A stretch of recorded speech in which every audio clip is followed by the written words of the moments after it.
क्या है मामला सर आज जो गिरफ्तारी हुई? दिनांक 13 दिसंबर 2022 को फुलवारीशरीफ थाना अंतर्गत न्यू सब्जपुरा जो ग्राम है वहाँ पर एक ज़मीन व्यवसायी और कारोबारी थे। उनके यहाँ पर कुछ अपराध कर्मी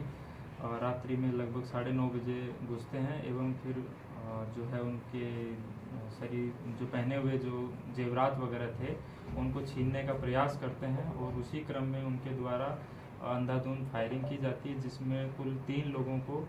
जिसमें एक मुख्य व्यवसायी जो थे मंटू शर्मा उनके सहित टोटल 3 लोगों को गोलियां लगती हैं, जिसमें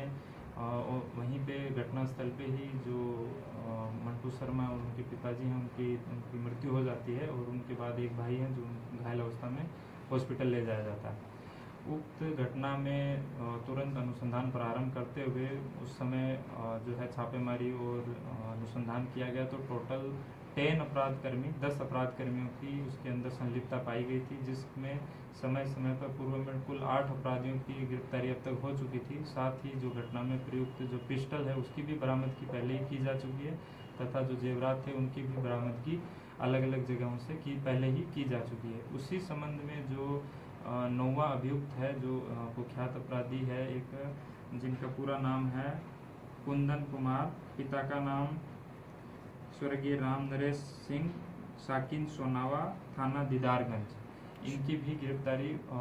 जो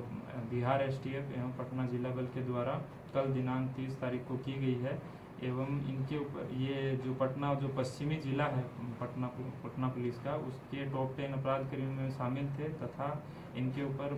पूर्व से ही 15,000 रुपये का इनाम भी जो पटना पुलिस द्वारा है घोषित करवाया गया था। इनकी गिरफ्तारी से कुल अब तक इसमें 9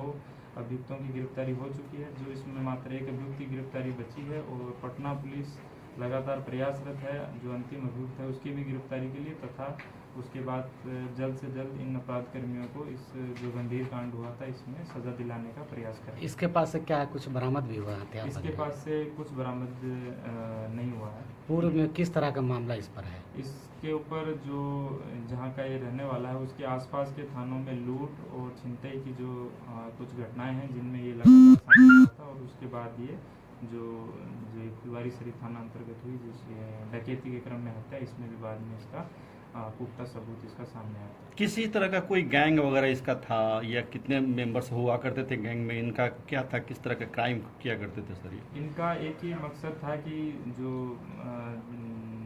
टारगेट है उसको देखना और फिर बाद में अगर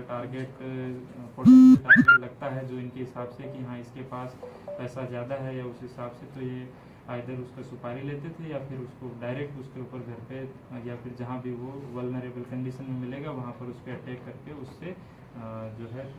लूटपाट करते थे और अगर विरोध किया जाता तो उनके द्वारा सीधा गोली मार के उसको जख्मी या फिर इवन अगर हद तक जाते तो हत्या भी जैसे कि इस कांड में किया है वो भी कर दिया जाता है। मैंने मंटू शर्मा उनके भाई या उनके फादर की जो गोली मार के हत्या वाली बात आई थी उसका क्या था? उसका मेन मकसद वही था? उसका जो मेन मकसद अभी हमारा अनुसंधान हुआ है और इन पूर्व में भी पकड़ाए गए अपराध कर्मियों के द्वारा सभी के द्वारा ये जो है स्वीकार किया गया है कि हम लोगों के द्वारा उनको पहले उसको जो है एक पोटेंशियल टारगेट के रूप में देखा गया है कि हाँ उसके द्वारा बहुत भारी भारी जेवरात पहने गए हैं गले के अंदर और हाथों में अंगूठियाँ और जो ब्रेसलेट वगैरह हैं और उसी को टारगेट करते हुए इन लोगों ने उसको छीनने का प्रयास किया गया और उसी क्रम में जब उनके द्वारा विरोध किया गया तो उनके द्वारा अंधाधुंध फायरिंग पहले से प्लानिंग था कि उस दिन मतलब अचानक इस तरह की घटना जो इनका अभी तक हम लोगों ने जो अनुसंधान किया है उसके हिसाब से इन लोगों का जो प्लानिंग है वो